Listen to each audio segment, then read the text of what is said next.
On June 1st, 2018, Krang T. Nelson tweeted, "No, no, no, you misunderstood. I said your feelings. My feelings are very important and must be handled gently, like a tiny baby hummingbird." This is the Museum of Twitter, the show where we talk about the most important tweets in the history of Twitter.com. I've been trying not to do so many political posts, but the world at large is not really letting me do that. Because almost every day a news event will happen that very much relates to a famous tweet, and I'm like, yeah, I gotta cover it now. Because there are very few tweets that sum up the current moment in right-wing politics better than this tweet. Which is saying something, because it was tweeted back in 2018. Krang T. Nelson here is referencing a phrase that has been very popular in the right online for a decade. Specifically, fuck your feelings. I can't find out who originated the phrase. I'm assuming it's someone who works for Turning Point or maybe the Daily Wire, but especially around Trump's 2016 campaign, it became a very common phrase to say to own the libs. And as you can see from this Trump rally in 2016, it was embraced even back then. It was put on t-shirts, and it's still embraced now. You can buy a Trump 2024 flag that says your feelings on it. And the thing that Krang T. Nelson observed back in 2018 that is more true now than ever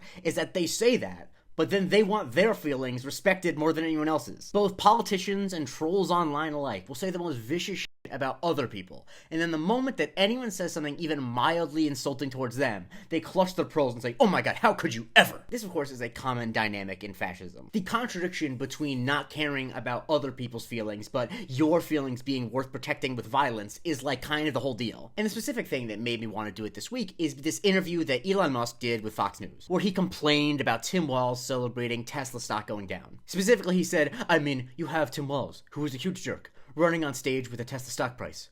What an evil thing to do. What a creep. What a jerk. Like, who derives joy from that? This led a lot of people, including Quinoa Joaquin on Blue Sky, to post a screenshot of Krang T. Nelson's tweet. Because this is the same guy who ran around on stage with a chainsaw to celebrate cutting the jobs of hundreds of thousands of Americans. He thinks it's fun and a game to take away the livelihood from people, to take away AIDS medication from people in Africa. But the moment that someone's like, haha, your business is failing, he is on the verge of tears on Fox News calling you a creep and a jerk. It really just incenses me so much. Because yeah, I hate that we're being ruled by wannabe authoritarians and fascists, but I hate even more that they're so pathetic. Like, you're just so not about the your feelings life if you think your feelings need to be protected. And a few hours later, he went on Twitter and said, "The goal of the left is to destroy my influence," which led Brett Meiselas to post the Krang T. Nelson tweet. I mean, it's just a very common thing to respond to Elon with these days. Because if you were at all consistent about saying fuck your feelings, then you would not be trying to charge people with domestic terrorism for keying a car. To be clear, I think that as a political strategy, pointing out conservative hypocrisy is dumb, because it implies that they're trying at all to be ideologically consistent. They were just saying fuck your feelings because they wanted a reason to ignore liberal people's feelings. They don't actually think that feelings need to be ignored. Their entire political ideology is based on feelings. Feelings that immigrants are invading the country, feelings that minorities are asking for too much, feelings that women are turning down nice guys. These are all feelings. In fact, the way to becoming a successful conservative influencer is to tell conservatives your feelings are 100% valid. And that's why this Krang T. Nelson tweet is so prophetic. I mean, it's not prophetic because this was a thing that was going on in 2018 too. It was mostly an online thing, but now, like so many other things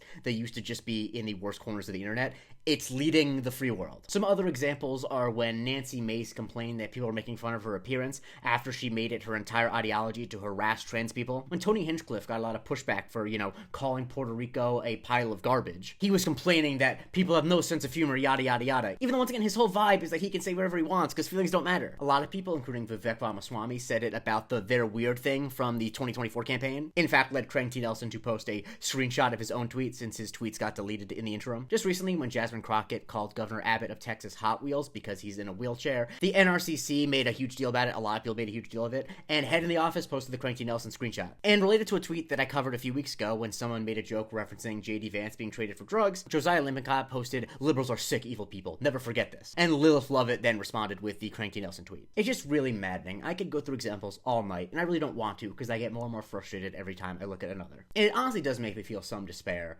because I really hate the fact that they were able to succeed in a movement that proclaimed loudly your feelings. It just makes me so angry that we're in this moment largely because people who had their feelings catered to for 99% of human civilization got their feelings catered to like 10% less and are losing their mind over it. The reason why right-wingers were able to say your feelings and not think it would ever get pushed back onto them is because they never once considered a world where white guys and people who support white guys' feelings are not first and foremost. And so now that we live in a moment where occasionally other people's feelings are considered, they're losing their mind and they're banging the table, no, fuck your feelings, fuck your feelings, your feelings. And it just frustrates me a lot when people don't transparently see this for what it is. If someone ever is going out of their way to proclaim that they do not have empathy for other people, they are bad. Even if the thing they're suggesting doing seems good to you initially, if the way they get there is to say that it is bad to care about other people, they should not be listened to. Saying your feelings should be disqualifying for any job in the entire world. The reason why human civilization exists is because we have the capacity to care about other people's feelings. When Elon Musk talks about how empathy is awful, it's like empathy is why you live in a civilization,